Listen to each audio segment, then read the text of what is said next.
Hey everyone, this week's lecture is about the evolution of social work ethics. I've got 10 or 12 slides here, and then the last slide is about your responsibilities for the week. So that'll be what we conclude with. So we can kind of generally define social work values and ethics by 5 periods: the morality period, the values period, the ethical theory and decision-making period, and then the similarly named but categorically different ethical standards and risk management period, and then sort of the digital period. As we'll say here towards the end of the lecture, we didn't completely abandon the ethical standards and risk management period, but the digital period really is kind of an adaptation of what was going on in the ethical standards and risk management period. And and that arose obviously because of rapid technological progress, that kind of thing. So let's start by talking about the morality period. Social work as a profession got its start in the late 19th century.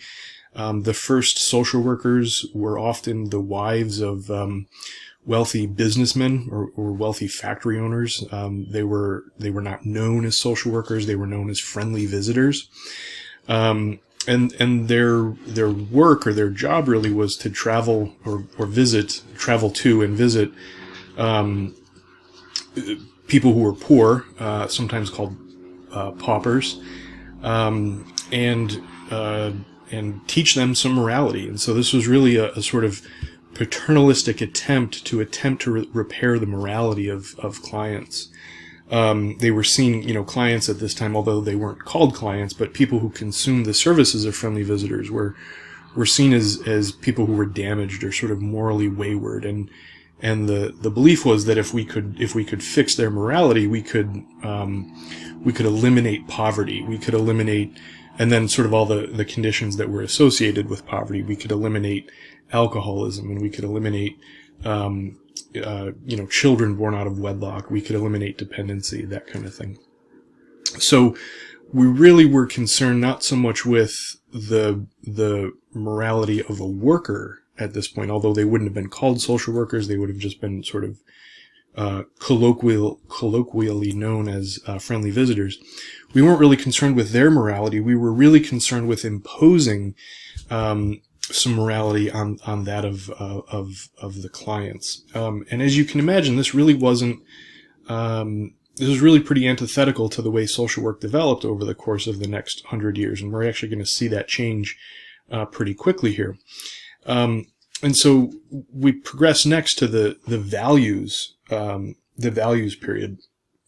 And so this is now in the 20th century. We're sort of loosely in the 40s, the 50s, the 60s. Note that these periods are all sort of loosely defined. We've actually sort of, in our sort of historical consideration of the profession, gone back and imposed the names of these periods. These weren't names that people were actually using when these times were ongoing. So a couple of things happened during this time. And the first really was that the concern over the morality of the client receded, and that marks a shift, obviously from the morality period where we were imposing values, and this is a shift that continued in later periods, which we'll talk about here in the next couple of slides. But also during this time, social work starts to become a profession. So it moves away from sort of a volunteer activity that's performed by oftentimes the wives of these wealthy industrialists to sort of a professional identity. The first schools of social work are starting during this time. There's sort of the organization of professional associations and professional helping organizations, that kind of thing. There's this thing called the scientific charity, which is sort of an early form of assessment. And to be able to do that kind of assessment, you needed some training, that kind of thing. So we see a lot of professionalization happening during this time. A couple other things happened. There was an attempt to define the nature of social work and really say really come up with an answer to the question, what is social work? Is it casework? Is it advocacy? Is it the distribution of relief? Is it the distribution of charity? Is it psychotherapy? So at this point, Freud's work was known, and his ideas about changing behavior through a therapeutic talking process started to become sort of a hot or big idea, especially in the U.S. So that was something that the people who were thinking about this kind of thing were considering. This was, again, all done to sort of attempt to define the nature of social work. And part of the reason for this is that we see, as we are professionalizing, we see an emphasis on producing effective interventions. So what are we going to do that's actually going to help people change or change their situation? What is it that we're going to do? There was, in 1947, I'm just going to move myself here. In 1947, there was the first real attempt to adopt a professional set of values. And now notice I'm saying values and not ethics.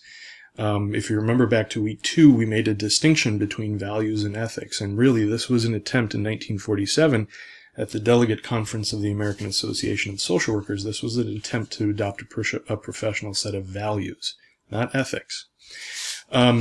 Most importantly, during this time, though, the profession learned to separate personal values from professional values.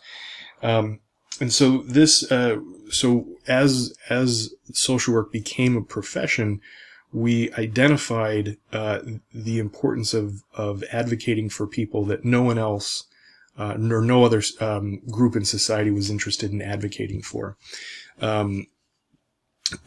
So we developed this idea that we were going to advocate for people who were the undeserving poor, the group that no one else wanted. And this was especially true for controversial subjects like alcohol and drugs or sex work, race relations, poverty, abortion.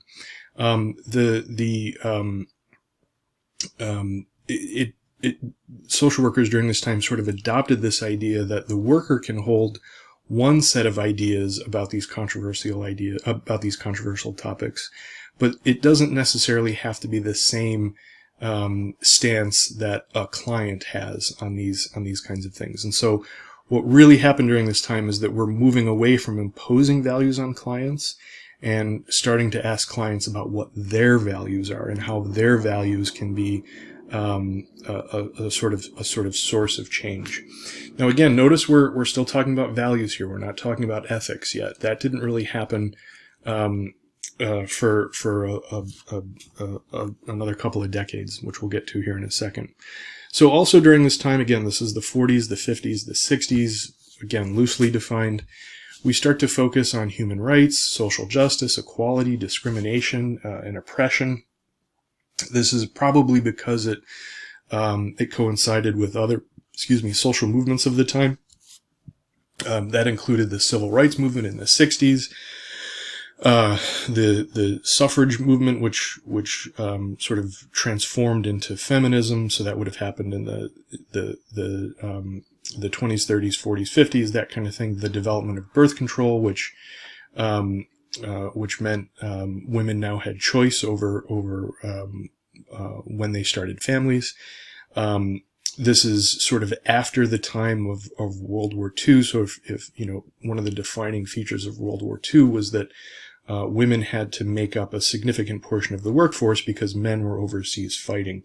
And so for the first time, women are sort of working outside of the home. As the war ended, conversations about what the nature of women's work was now were sort of in something that people were talking about. And this also coincided with anti-poverty programs like the New Deal or the Great Society, that kind of thing. There were, of course, a lot of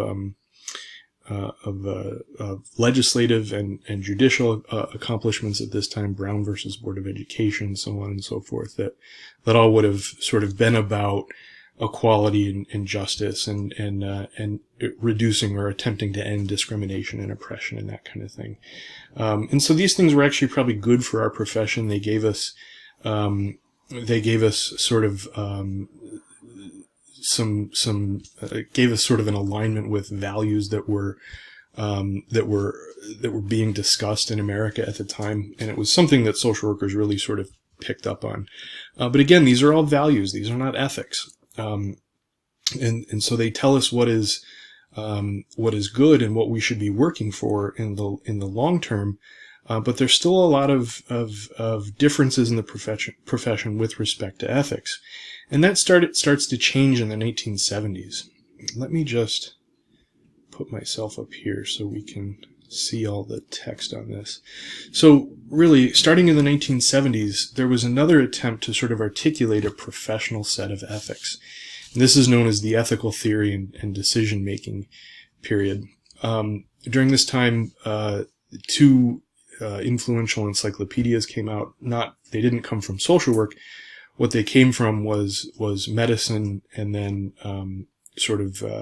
philosophy, and these were the Encyclopedia of Bioethics and the Encyclopedia of Applied Ethics. But social work has had a long tradition of borrowing scholarship from or relying on scholarship from other professions. Excuse me, got an email up there. Of relying on scholarship from other professions to inform its evidence base, and so this was no different. The other thing that's going on at this point are pretty significant advances in medical procedures. So we have life support and the idea that we can terminate life support.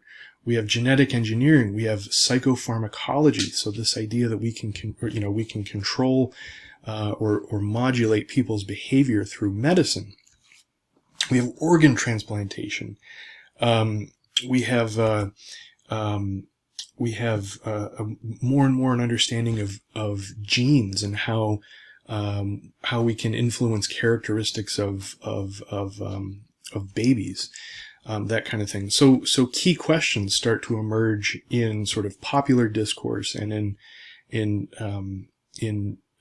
medicine, and these were things that were sort of influencing the ethical thinking of social workers at this time. And so some of these questions I've got listed here on the bottom of this slide.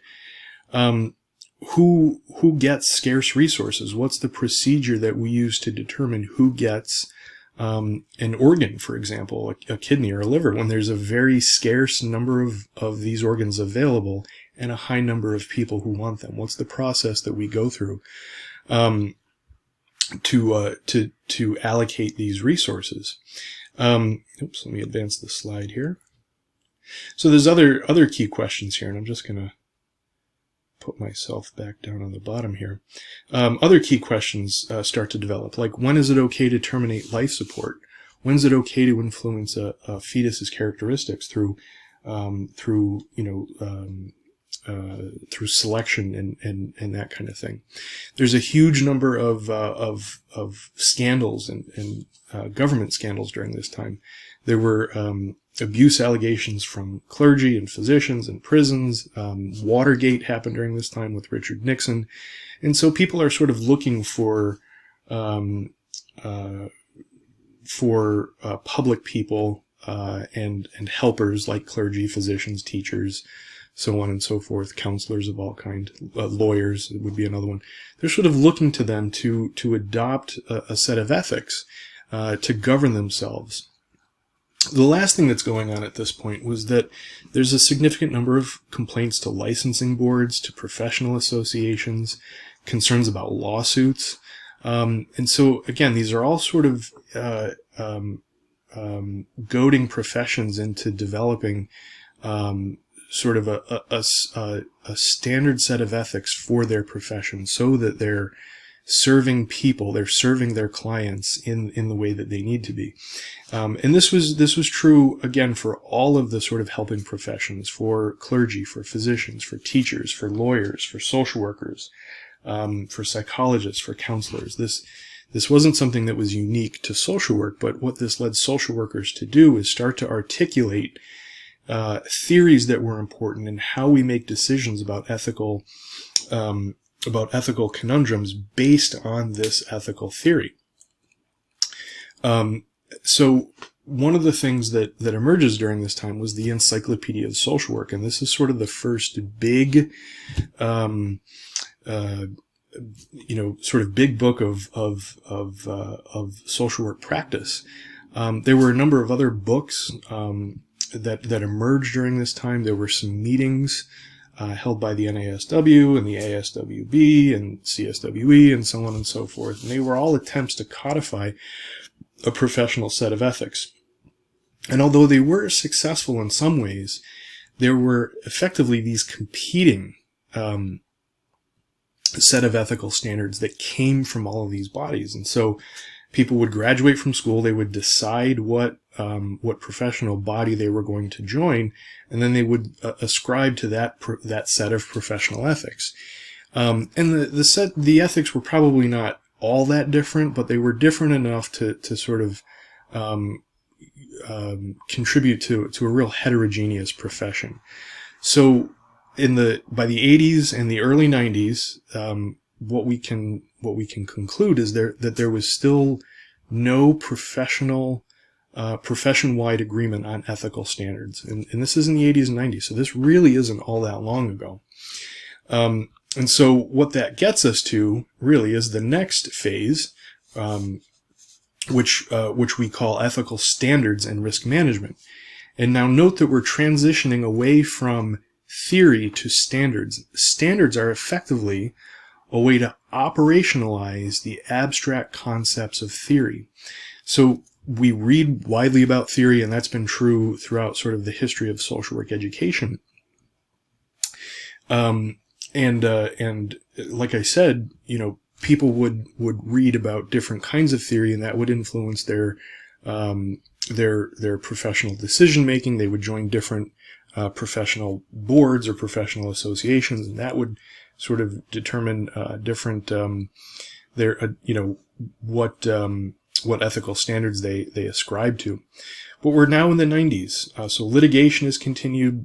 Bill Clinton, although this is more the late 90s, but Bill Clinton has a scandal that involves sexual behavior, and that sort of continued the sort of social movement towards holding public people to a higher standard of ethics.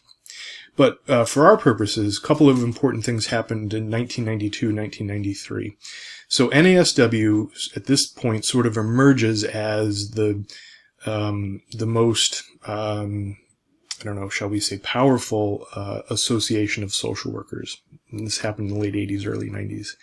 In 1992, they formed a task force that really had to do with a consideration of ethics. And the task force worked throughout 1992, and in 1993, the task force recommended some pretty significant revisions to previously vague NASW codes of ethics. And there were actually sort of 3 iterations of this code of ethics. I'll talk about them briefly here in a second.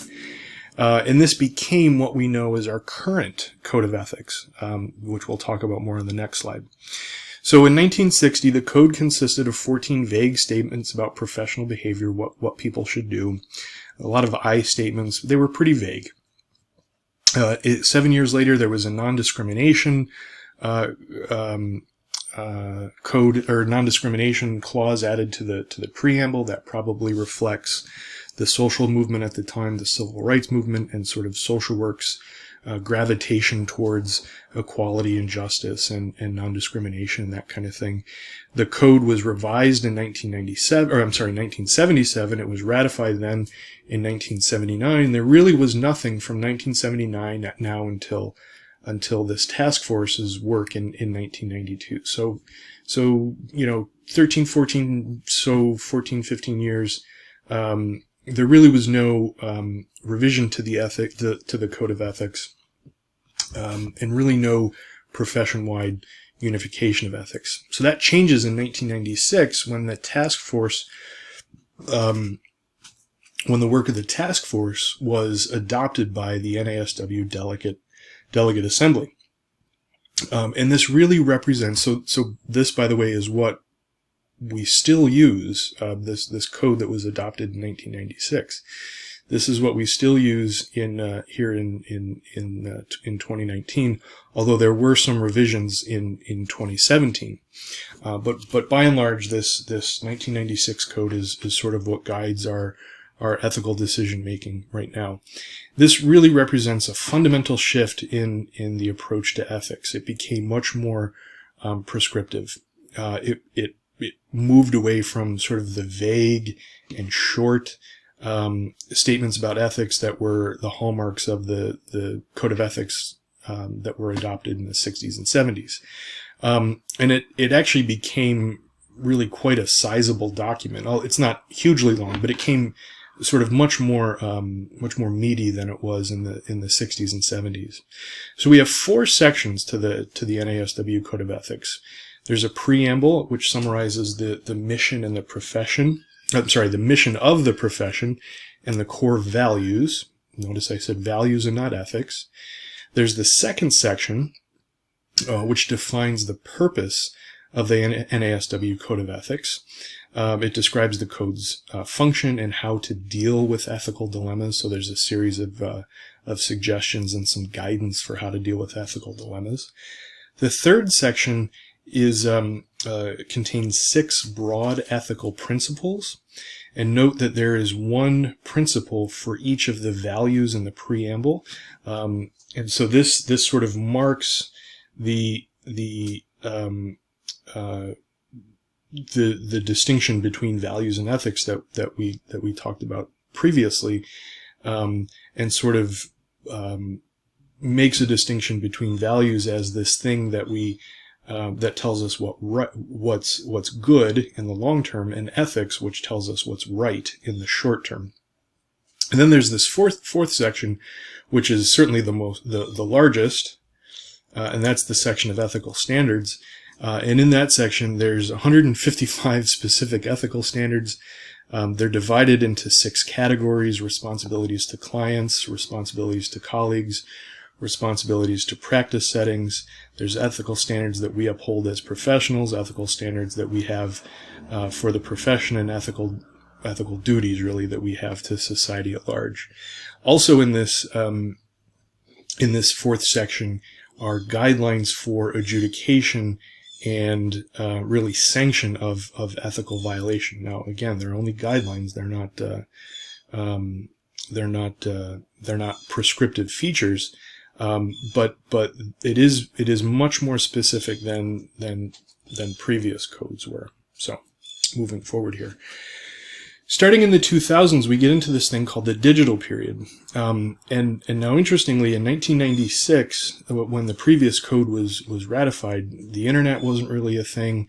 Fax machines were, but they were, sort of confined to, the business world and people with significant amounts of money.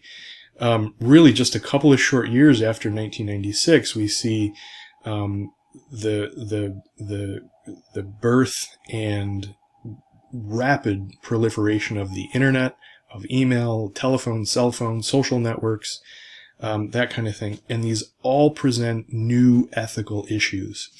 So it's important for me to sort of emphasize that we haven't abandoned what we set up in the ethical standards and risk management period. What we've really done in the digital period is add to what we established in the ethical standards and risk management period. So all of this new technology, whether you want to call it, Skype or Google Hangout, all of these kinds of things, all of which are used, by the way, in social work practice, but they all present really a complex set of ethical issues.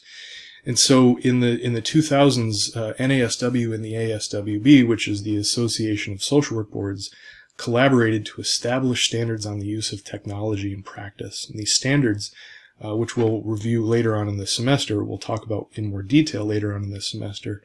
These standards are cultural competence, technical competence, privacy and confidentiality, confirmation of client identity, documentation, and risk management. And like I said, these are used in combinations with the relevant sections from the Code of Ethics to guide professional behavior. I'll put myself up here. So a few concluding thoughts. As I said, we're in sort of a combination of the ethical standards and risk management period and the digital period. But it's important to note that just as they have throughout the sort of 150 years of our profession, ethics will continue to develop. As I said a couple of minutes ago, there was a revision to the Code of Ethics in 2017, which we'll read about here in a couple of weeks. But it is likely that there will be more revisions or updates to the Code of Ethics throughout our careers. Certainly if our careers are going to last 20 or 30 years, there might even be 2 or 3 revisions to the Code of Ethics. So they continue to develop. What won't change is our important professional relationship to ethics. More on that in a second. There's going to be new developments that force us to reconsider our ethics.